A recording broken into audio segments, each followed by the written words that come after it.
I decided to do a little photo op at the end of my haunt and use one of my mannequins to be the Demogorgon, to dress it up as a Demogorgon.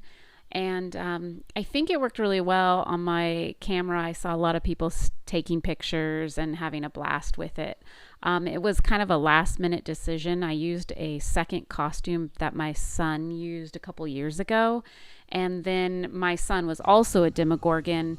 And so he was doing haunt acting at different parts of the haunt and sometimes would sneak inside the upside down and scare people as well. It ended up being really cool. So this is how I made it. I really wanted to buy the Spirit Halloween Demogorgon, but it was $1,500.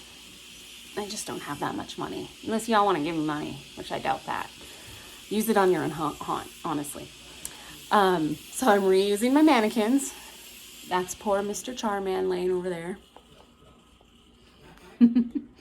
And so I'm undressing him, and then I'm going to just use a costume to dress him up. And I know that's like not me, but I'm running out of time and money, and I think this will be the best thing I can do for now. And with the right lighting and stuff, I think he'll look fine. Remember, I'm just a home haunt. I'm not Universal Studios or anything. I had to rip off all his bandages in his pants. Mannequins are always a pain in the ass, I swear. They're easy, but they still are a pain in the ass to dress.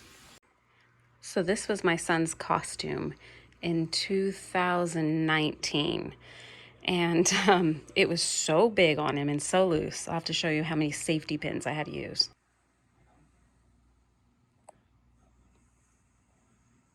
Those are all the safety pins I had to use to just make it fit him. So I'm hoping that this costume will fit this guy. And if I need to fill him out a little bit, I'll just use some safety pins, use some spray foam, and put his mask on. I have giant hands for him and feet. I'm going to lift him up so he's really high and big, and then that's going to be him with a strobe light. You know, strobe lights always help mannequins. You know, other haunts use mannequins. Here he is, all done, Mr. Demogorgon. For his hands, those gloves, I used Loctite, and I sprayed it in there and then posed him into a certain position. So it kind of looked pretty cool. And then one thing I didn't record was I put slime all over him and that diamond glaze I liked. So I ended up having to trash that whole costume. It was ruined, but it looked wet. It looked drippy, slimy. It was really cool. And then you can come over here for a picture and go, cheese with crackers and wine, please. Yeah, that will be a good photo op. Oh.